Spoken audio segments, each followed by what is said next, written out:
নারায়ণগঞ্জের ফতুল্লায় বিস্ফোরণে দগ্ধ হয়ে নিহত একই পরিবারের ৫ জনের ৪ জনের মরদেহ নেওয়া হয়েছে পটুয়াখালীর বাউফলে। জানাজা শেষে সেখানেই দাফন করা হবে তাদের।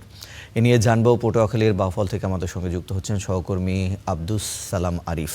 আরিফ, তাদের জানাজা কখন অনুষ্ঠিত হবে, দাফন কোথায় হচ্ছে? নিশ্চয়ই পরিবারের মধ্যে শোকের মাতম চলছে, জানাবেন বিস্তারিত।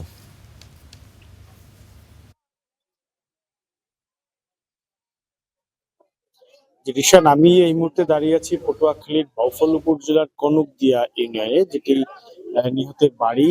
এই বাড়িতে মূলত একদিন আগেই কিন্তু এই পরিবারের যিনি প্রধান তাকে তার মরদেহ দাফন করা হয়েছে। আজ ৪ জনের মরদেহ এসে পৌঁছেছে এবং সকাল ১০টা নাগাদ সেই মরদেহ দাফন শেষে তাদের পারিবারিক যে কবরস্থান সেখানে তাদেরকে দাফন করা হবে। এখানকার পরিস্থিতি যদি বলি, যে এখানকার যে সাধারণ এলাকাবাসী রয়েছে তারা কিন্তু এখানে সকাল থেকে রাত থেকেই জড়ো হচ্ছেন।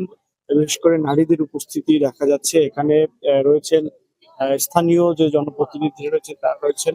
এখানে পুরো বাড়িতে আসলে যে কান্না করার কিন্তু কোনো মানুষ নেই।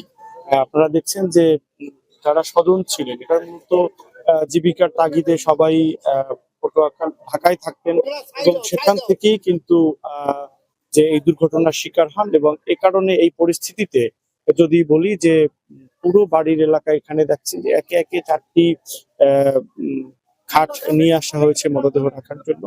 এবং বাড়ির পাশে যে পারিবারিক কবরস্থান রয়েছে সেখানে কিন্তু তাদের জন্য কবর খোঁড়া হয়েছে। এলাকার মানুষের সবাই আসলে শোকে স্তব্ধ যে এখানকার একই পরিবারে তাদের কথা ছিল যে এই কোরবানি ঈদে তারা বাড়িতে ফিরবেন এবং বাড়িতে ফিরে তাদের বাড়ির অসম্পূর্ণ কাজ শেষ করবেন, স্বজনদের সাথে আবারও উৎসবে মেতে উঠবেন। কিন্তু সেই উৎসবের মেতে ওঠার আগেই যে এভাবে তাদেরকে বিদায় জানাতে হবে, এটি তারা কেউ প্রত্যাশা করেননি।